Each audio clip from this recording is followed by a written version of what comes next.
Oh no. Hello everybody, welcome back to another one of these funky little tier list videos. My name is RabbidLuigi. Last time we talked about, was that Zelda games? That was Zelda games, wasn't it? Many different Zelda games. Lots of them were remakes, lots of them were duplicated in a very strange video with, I don't know, Tiermaker is a wild website that doesn't always have the highest of high quality tier lists. But you find me here today, prepared, you know, willing to talk about my favorite Metal Gear games. And this, if Zelda was like my home field advantage, this is like my back garden. This is my bread and butter. This is what I live and die on. This is my favorite franchise. I have many opinions on it, some of them good. I mean, the opinions generally pretty good, but I don't love every single game. I love many games. It's kind of why it's my favorite franchise. We may end up with quite a few in S rank, but also this is a franchise that has had some tricky moments, some very famously tricky moments. And what I'm going to do for you today is actually talk about every single Metal Gear game which is a Metal Gear game. So obviously not like Snake in Smash Bros. That's not really Metal Gear, it's an appearance by a character, but I think you'd be, you know, taking the piss of us to say, oh, Smash Bros. Ultimate, really good S rank because it's got Snake in it briefly. That doesn't count, but we do have every single game that is considered a Metal Gear game. That includes like the original, which is here, and also Twin Snakes, which I saw and I lost. It's here, it's actually not very far away at all. It doesn't include like different versions of the same game, like you don't have Metal Gear Solid 3 and then the Subsistence version. They're basically what I'm going to take is the definitive version of each of these, and I can't even see from that box art. I could never tell, but like I'm just going to take them as the best version of themselves, you know? It'll make more sense as we go. And I've learned a lot from my few attempts at trying to do tier lists, so I'm going to put this at number S. Metal Gear Solid 3 is, I think, basically my favorite game ever at this point. It is just a wonderful mix of what Metal Gear is. If you're interested in what Metal Gear is and you think, hey, it's kind of funky and you want to get into it, it can be daunting to do so because some of these games get hideously complicated for various reasons, but Metal Gear Solid 3 is, and has been since it came out, the best starting point because the story is a bit wild, but not as wild. It's fairly simple. They refer to events that actually took place in real life, like World War II, rather than, oh, you know, the Patriots fought, you know, fucking Cypher, and then Fox died. It gets complicated, so you just want to stick with a fairly basic story that goes balls to the wall crazy by the end. There's superheroes and fucking giant tanks and stuff, so it does get crazy, but at least it starts off fairly simple and then takes you on a ride afterwards. And the gameplay is like this wonderful open experience, surprisingly open because it is still a linear game, but you have reasonably large open environments that you can exploit and, you know, have fun with enemies in, and it's honestly still the gold standard for Metal Gear Solid games. No games really come close to it, and I am willing to die on that hill and defend that hill until I die. So you might notice, I kind of forgot to mention this, but we have S, A, B, C, and D, like usual. We also have haven't played, because in order for this to be every single Metal Gear game, there are a few games. I'm trying to look through them. I don't think there's that many. In fact, actually just looking through this now, there's only one game that falls into the criteria of haven't played, and it's kind of hard for me to do so. It's Metal Gear Solid Touch, which I believe was a mobile game. Never played it, never really pursued it because, you know, it didn't really seem all that appealing to me. I maybe want to check it out because it's the only one here I haven't played, and I feel like I'm, you know, it's not an incomplete tier list, but, you know, no one's really clicking on this saying, hey, I wonder where RabbidLuigi put the infamous Metal Gear Solid Touch, but it is a Metal Gear Solid game of some kind. I have to include it, but, you know, I can't really rank it at the moment. Other than that, we can basically just go, and I would like to talk about Metal Gear 2 Solid Snake. Now, this is obviously before they became Metal Gear Solid games, so it's still two dimensions and kind of the overhead perspective of Metal Gear. It's where this series kind of took off, because Metal Gear 1 is in here. I can't really see it, but I'll find it later. But Metal Gear 2 is where this series became stupid, but in a fun way, in a really fun, enjoyable way, because this is where, like, the Zanzibar hamsters and fucking Grey Fox come in, and the story goes crazy, but the gameplay is at least kind of similar to what the games would use as a jumping off point. It's not the first game I would ask anybody to play, but it is a lot of fun for what it is, and it's a pretty old game at this point, but obviously it's nothing like the modern games, but it is a fun, arcade-like adventure. I wouldn't quite say it's as grand as some of the others. A is a perfect rank for it, because it's fun. You can have a lot of fun with it, but don't go into it expecting, like, obviously it's not going to be nowhere near as large scale as some of the other Metal Gear Solid games, but this is kind of where Metal Gear started to get into its stride. And obviously, the reason why we have a D tier, I kind of want to make this like a Z tier, but unfortunately, we're just going to put that there. Do I have to talk about it? Do you want me to talk about it? I might as well talk about it. Metal Gear Survive. It's been out for a few years now. I refuse to give it like a second chance. I've played it briefly. I didn't play it briefly. I played it for a fair while, to be honest, but I didn't enjoy it. I don't enjoy what it stands for. I don't enjoy that it is a massive departure from Metal Gear, while also still using a lot of the assets from Metal Gear Solid 5, so it's a cheap Metal Gear game made cheaply, but in order to appeal to, I don't know who it's meant to appeal to. Like, it's got a zombie survival aspect to it, but it's very shoddy, very, very shoddily made, and the microtransactions sour the experience furthermore. It's made without Kojima, which is also pretty bad. There's one or two games on here that are made outside of Hideo Kojima's supervision, but this is noticeably worse than the other one I can immediately see. So, I don't know. It's not my game. It's not a game for me. I don't really know many people who've come out and said, oh yeah, Metal Gear Survive, personal favourite Metal Gear game, put it in the S rank. So I'm happy with it in D. It could go lower, but I feel like if that's the lowest point of our tier list, then that is where it can stay for now. Metal Gear Solid 2 is a game that I've fluctuated a lot on, mainly because when I was caught up in the crowd of, hey, Raiden isn't Snake, I must feel offended by this, it has this effect of souring a lot of this game for you, and you think that it's a lot worse than it actually is. You strip away the fact that the Raiden fake-out was a little bit cheap and designed to, you know, whip the carpet out from underneath the player right at the very beginning. Metal Gear Solid 2 is unbelievably good. It's an incredible game. 3 is still better because I have personal bias, but Metal Gear Solid 2 is technically unbelievably good. You actually unpack what this game achieved in 2001. Yeah, 2001. But if you actually unpack what this game achieved in 2001, it is like the natural stepping point, natural progression from Metal Gear Solid 1, that it's just more of the same, but what's been added has been refined to such an unbelievably good degree that it's kind of incredible. A lot of people claim that Metal Gear Solid 1 is where this idea of a cinematic video game took off. Metal Gear Solid 2 is where this like idea was developed so well that it became like the standard.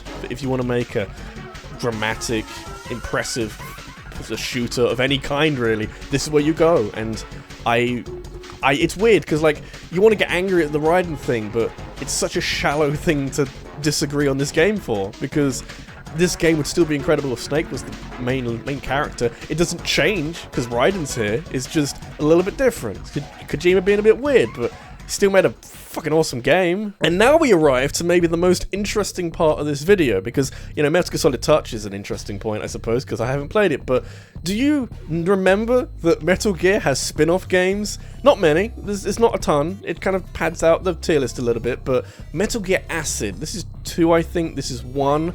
Is that right? I might want to go check that. Yep, Wikipedia says I'm right. That's all I need. Now, Metal Gear Acid is a bit special. It's a bit weird and wonderful. Because, you know, other franchises have their spin-offs and they take slight deviations from what the main series is about. Metal Gear Acid, as a mini-series, is a strategy card collecting game. And honestly, it's kind of wonderful. It's hard to get into. You have to convince yourself that it is Metal Gear, but not actually anything like the Metal Gear games that you know and love, but there are fun moments. It is mildly addictive. It gets better as it goes along. Like the second game, I'm going to immediately do this, because, I'm not sure now. I'm not sure. Like, they are good. I'm going to say they're good, but I think the second one is a lot better than the first one. Is it as good as Metal Gear 2? I'm going to say it's as good as Metal Gear. Metal Gear Acid is quite the experience, and I recommend you try it out for yourself if you haven't done before. I think they're only released on the PSP. There's a few games like that, you'd be surprised. There's a few games that were only released on the PSP, but if you can get a copy, have a go, see what it's like. It's honestly not bad, if completely different to anything you've seen from Metal Gear before, but at least it's better than the fucking zombie game. And do you remember when I said that Metal Gear Solid 3 is the best game in my eyes because it keeps the story quite simple and the gameplay is just complementing quite a simple story? The reason why I say that is because Metal Gear Solid 2, Metal Gear Solid 4 is actually kind of the opposite. I don't hate Metal Gear Solid 4, but it is a very complicated game. It's not quite the Avengers Infinity War of Metal Gear, but they had so many different plot threads by the time they got to the fourth game, and it was intended to be the last game. How do you connect them all? How do you bring everything together? How do you make sure every character has some kind of interesting, satisfying conclusion that, you know, we do something with Snake that feels satisfying and we have to wrap up so many threads? It's a complicated game, and I think the story isn't bad, but you really do have to be invested from the start, because if you're not, you're sitting through a lot of cutscenes and a lot of exposition and a lot of explaining that you don't really care about, and it's a hard game to rank because it's really good if you love Metal Gear. If you don't love Metal Gear, there's not really a lot that I can recommend it for, because it's designed to fill a hole, which otherwise, you know, you have no conclusion to the saga. You need some kind of conclusion. The gameplay is pretty solid. Aha! It's like the one tier list video I can't use the word solid because it just ruins it. The gameplay's good and takes a few ideas from different previous Metal Gear games and brings it all together, but it is a very story-dominated game, and if you're not into that, then it's not really going to do much for you. It is important though, so I feel like A is decent. I'm inclined towards B, but I feel like it is still very good, and for 2008 it is an ambitious, very ambitious game that I can't help but admire. So of course we have two Metal Gear Solid 5s, because if you can remember back to, what, 2014 or something, we had Metal Gear Solid 5 Ground Zeroes and Metal Gear Solid 5 The Phantom Pain. Now, I love The Phantom Pain, we'll get to that later. Ground Zeroes is a bit of a funky one because it is a very similar gameplay kind of game to The Phantom Pain. It uses the same engine. It's designed really to show off the Fox engine in a grand way. Say, hey, before The Phantom Pain comes out, play the prologue, have some fun with the engine, see what you can do, because when the next game comes out, it's going to blow your fucking socks off because there's going to be way more to do. The problem is, Ground Zeroes, many years later, now I've had time to reflect on it, it doesn't really stand up on its own. It needs to lean on The Phantom Pain in order to have any kind of value. So it's a difficult it's a difficult game to recommend. It's a difficult game to play nowadays, because why would you ever play Ground Zeroes when you can just play The Phantom Pain? It is good, but with context, it has lost a lot of sparkle, and I don't know where to put it, B or C, because we have nothing in C. I don't think it's terrible, but it's the context of it. So I think B is about right, just because, I don't know, you can't really play it now, because I suppose it's cheap. If you're low on money and you want to play some kind of Metal Gear Fox engine kind of game, then it's this or The Phantom Pain, and The Phantom Pain might be more expensive, but Ground Zeroes is barely a video game. Like, you know, what's the point in the end? And here we have the original Metal Gear, I think that's right. I'm just racking through them. I know most of the box arts, but, you know, from a distance, it's a little hard to work. Yeah, it's Metal Gear 1, the first Metal Gear game, and it's like, I wouldn't say it's aged badly. It's aged not as well as Solid Snake, you know, Metal Gear 2, but it is still pretty fun, still pretty out there. It has some fun moments, but it does feel more like a fairly standard stealth game, fairly standard kind of late 80s stealth game. It's functional, if not that full of character. It's a little hard to criticize it, but, you know, Metal Gear games are massively full of character. They're so important, but it just makes it a bit more ordinary compared to the other games, and you can't really expect anything else. It's a, you know, first game of the series. What were you expecting it to do? Like, Legend of Zelda isn't crazy in the first game, but at least it's like ambitious. But I suppose the least I can do is do B, because it is good, but you compare it to other games, and like Metal Gear 2 is a very harsh comparison for the first game, because they're very similar, but Metal Gear 2 managed to inject more character, more story relevance, I suppose, and the gameplay's kind of sharper and less glitchy. Also, the translations, you might remember that from, you know, I Feel Asleep. It has the little quirks, little intricacies that, you know, show their age somewhat, but, you know, I can't hate it, I suppose. What is this? Is this the VR missions?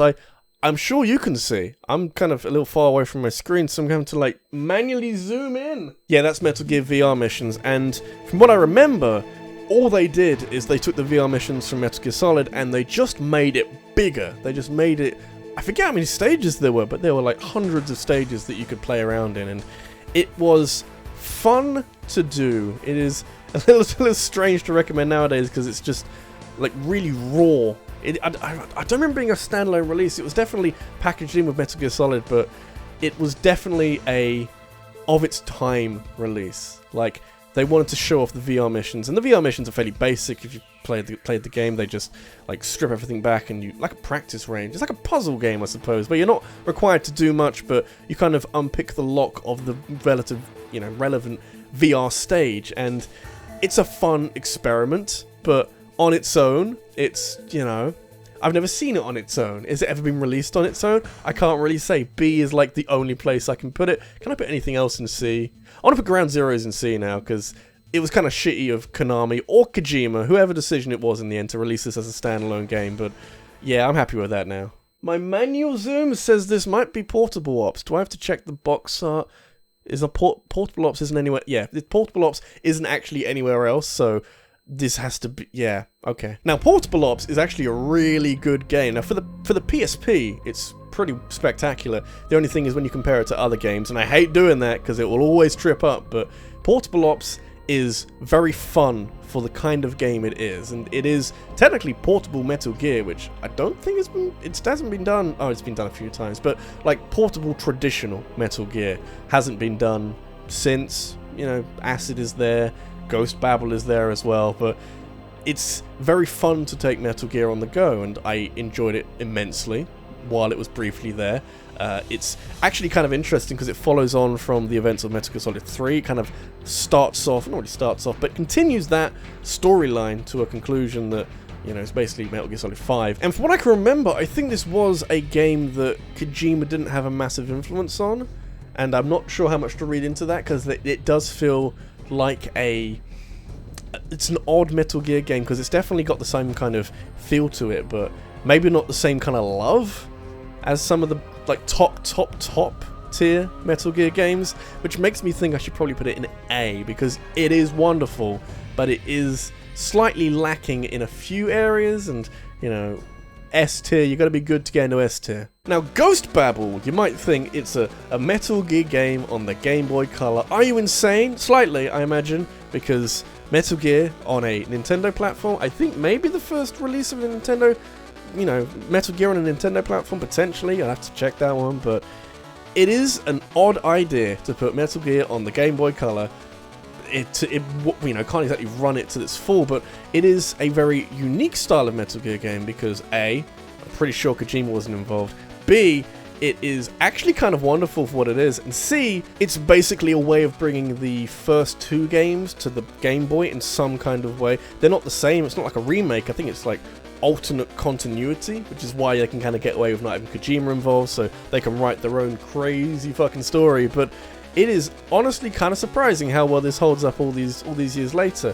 There are a lot of games on the Game Boy Color, but there aren't really many that have this much detail and stuff to do. I remember there being a lot of stuff to do in Ghost Babel, and like if you're interested in that side of it, that, you know, Metal Gear games having content, it's surprisingly good. And for it being surprisingly good, and the fact that I have to think where it has to go, you'd think a Game Boy, you know, Game Boy Metal Gear game would be in B or C or maybe even D, but it is shockingly good for what it is, so I'm going to put it in A, and that might surprise a few people. You might be looking through this thing and what the fuck is Acid 2 and, you know, Portable Ops. There has been some pretty decent handheld Metal Gear games in the past, and not enough people give it credit for that. So now we have to get to the awkward entry, which is Metal Gear Solid Twin Snakes. Now, depending on who you ask, you can get a wide variety of responses on how people feel about the GameCube remake of the original Metal Gear, because it is a good idea to bring it to the GameCube. You have, better hardware,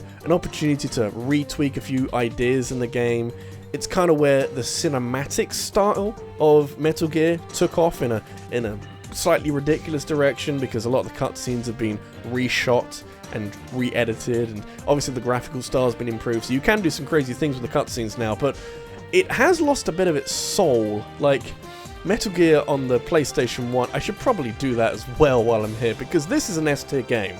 Metal Gear Solid 1 for the PlayStation it's aged really well for how old it is, and it might not seem like it's aged really well, but like the gameplay is still tight. It's unbelievably tight. Like, they haven't had to do much with that. They've made little tweaks for the second and third games. The fourth is its own craziness.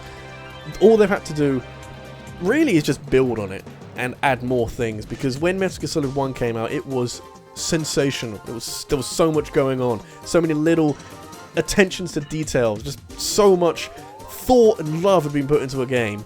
Twin Snakes is a lot of the same.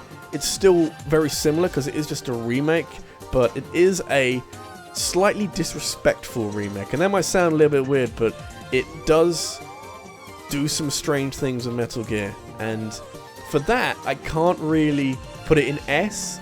All I'm looking is how far down, and I'm not really in the crowd that says this is a terrible remake. It's a dodgy remake. It's hard if you were, expecting it to be just a graphical upheaval of Metal Gear Solid 1. It's not. It changes too many things for my liking, so B is about right, because it is still a good game. It's not an unnecessary game like Ground Zeroes, but it is still a bit of a weird one to play through. Do you remember when we did Metal Gear 2 and we thought, hey, we've ranked Metal Gear 2 now, it's in A. Actually, no, it's down here again, because this is Metal Gear 2 Snake's Revenge. I'm pretty sure it's just called Snake's Revenge. I forget what he's getting revenge for, but is it important? I'm gonna look. Destruction of Metal Gear. Oh, 3-man Johnson. From what Wikipedia told me, I'm not really sure what he was getting revenge for, but I'm sure it was really important. Now, the story of Metal Gear 2, and I haven't just read this on Wikipedia, I did kind of know this beforehand, they didn't actually make this after Solid Snake. They made it before, with the intention of it being a more appealing title for Western audiences, because, Metal Gear's a bit wacky, it's got some strange things going on. Solid Snake was going to go in weird directions. It's more of a conventional sequel to Metal Gear 1, and if they want to market it to the West in such a way, I suppose it does a good job. The problem is, with where the series has gone, it feels like it's spinning in place. Like it's just trying to be the same game, and it kind of isn't. It's not as good. It's, it's fun, but it's not as good as the first game, and I haven't really got much to say, because it's just like a slightly crappier version of the first game. C is fine. It is unnecessary. This is a good tier for unnecessary games, but, just play this one instead. It's better. Oh, God. So, now, we've talked about Metal Gear Solid 4, that it's got a very complicated story and some gameplay. Metal Gear Solid 5 is the weirdest, most unusual Metal Gear game in the history of the franchise, really, because for a long time, if you can keep up with the plot, I would say that this franchise is very plot-heavy with gameplay that, accentuates the plot, gives it some context, gives you some stuff to do. Metal Gear Solid 5 is the complete opposite, in a way, I suppose. Like, the gameplay is just the best the series has ever done, easily, by a fucking country yardage mile. It's so good. I'm replaying it right now. I'm replaying it because the gameplay is so good. It's not that old. You might remember how good it was. You can go into Afghanistan, or I think Africa was the second place. I haven't got that far in my replay, but you can just do what you want. You can conquer bases however you like. Just enjoy yourself. The game won't judge you. Do what you want. You can, attach a Fulton device to fucking a truck and pop it mid-air so it drops on someone and knocks them out. It's just a playground. It's a playground, and that is not what I expected Metal Gear to become. The story is terrible. The story, I hate the story. I've unpacked and repacked the story many times over in an attempt to make it better than it actually is. It's terrible. It's genuinely terrible. I like a few moments. There's some nice moments, but it doesn't do anything. I remember saying, upon like a few hours of playing it that I thought the game was a masterpiece. It's pretty good, but that was on the basis that a lot of the little plot threads that were dangling 2 hours in would be resolved and given some kind of satisfying conclusion by the time I get to the end. No, I decided not to do that, actually. Really, no, fucking. Like, got the man on fire, who's just some angry guy from a previous game, and, like, you got baby Psychomantis, who's just baby Psychomantis, and, like, nothing in this game, story-wise, feels good. A lot of the symbolism, a lot of the messaging is very heavy-handed. It's very hard to rank this game, because I hate the story. I love Metal Gear stories. I'm along for the ride. I understand it all. I'll listen to you talk about politics till I'm just died of lack of oxygen, but I just can't get along with this. But the gameplay is so good. If this was gameplay, it'd be up here somewhere. If this is just story, it'd be down with Metal Gear Survive. So I have to put it in A. That might seem a bit like overly nice to it, but you gotta, if you can tune out the story, and you can do that for a lot of the game, and not really think too hard about it, and just shoot people in the face with your tranquilizer gun and take them back to your special floating fortress, it's a wonderful game. It's a wonderful experience. The way I'm playing it now, just skip every cutscene. Don't have to worry about it. Don't have to think too hard about it. Just shoot people in the face, go around your diamond dog, sniff a friend, and you have a wonderful time. Just, you know, don't try and understand what you're doing. For some reason, I'm surprised to see Metal Gear Rising on here. I'm not sure. I'm actually not sure why at all, because it's still a Metal Gear game. It's a spin-off, but it is, I don't know. I guess because it's like the most different.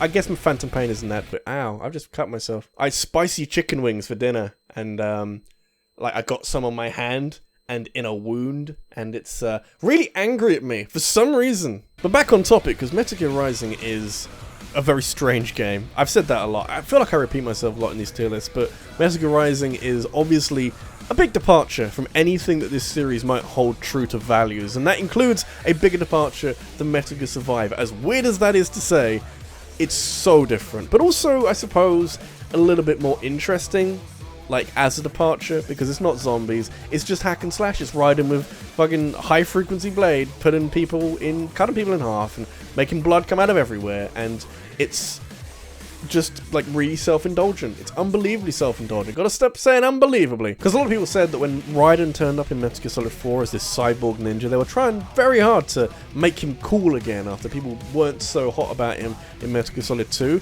Metal Gear Rising is just a continuation of that. I'm not entirely sure that they're trying to make him super cool or anything, but it is... You're put in his shoes, and you cut up robots for, you know, 6 to 8 hours and just have a fun time. The writing's wild, the story is ridiculous, the gameplay's ridiculous. It doesn't try to be much. It's flawed in many places, but it just is what it is, and A is a good place for it to be, I think. And we end on Metal Gear Solid Peace Walker, which is a game that I always forget about, because it's not a numbered Metal Gear game. It's not, I can't exactly list it off, like, you go 1, 2, 3, 4, 5.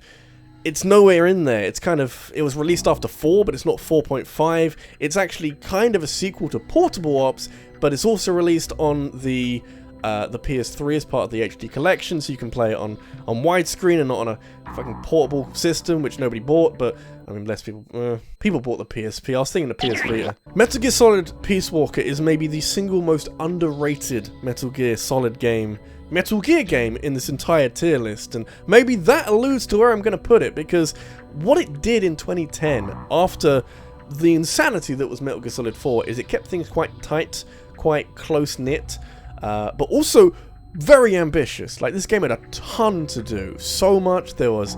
was there VR missions in this game? I feel like there was. It's been a while since I played it. I might need to replay it soon, but it was unbelievably impressive for when it came out, and the fact that it came out on the PSP, that might be why it's underrated, because I don't think a ton of people have played it or really considered it a part of traditional Metal Gear canon, but not really canon, kind of their own playing canon, like if it's worth playing or not. I'm going to say it is, to the point where it's an S rank, because it is so good for the PSP.